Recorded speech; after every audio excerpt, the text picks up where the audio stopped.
Okay, 14 clubs are the maximum allowed in one player's golf bag during a round played under the rules of golf. Any number below 14 is fine, but more than 14 is not. Also, those 14 clubs cannot be changed during the course of one round. You must finish with the 14 you started with. There are some exceptions in the case of a club breaking. However, if you begin with fewer than 14, you may add clubs during a round as long as no delay is caused and as long as the clubs added are not borrowed from another competitor.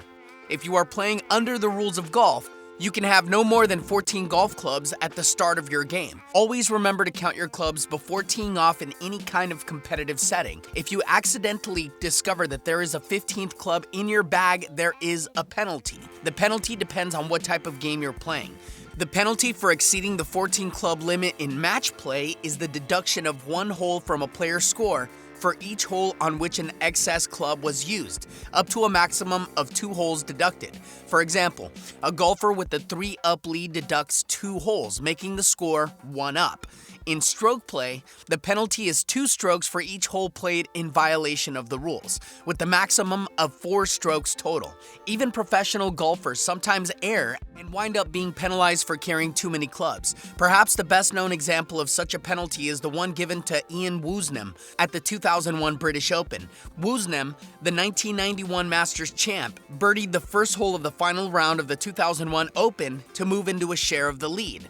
But standing on the second tee, Woosnum's caddy informed him there are too many clubs in the bag.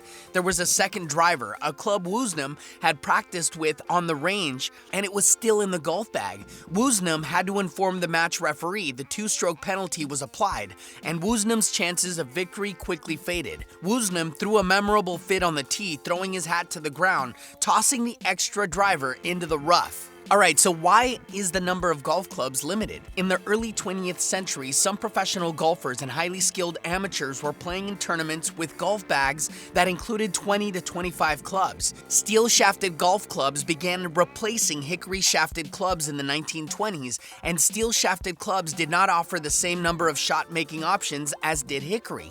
Therefore, many golfers loaded up on extra clubs. Extra steel-shafted clubs meant more shot-making options. The ruling bodies decided a limit needed to be imposed to keep more and more clubs from showing up in bags. The 14-club limit was introduced by the USGA in 1938 and adopted by the R&A in 1939.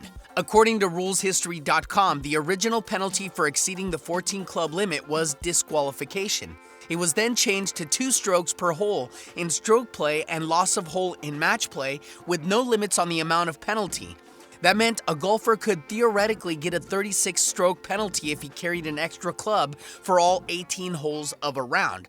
The current structure of the penalties, with their 2-hole or 4-stroke limits, were added to the rules in 1968. Limiting the number of clubs forces golfers to become more proficient at playing different types of shots with the clubs they do have. Among the other practical benefits of the 14-club limit is it keeps golf bags from becoming much heavier. That's easier on a golfer and especially on a caddy.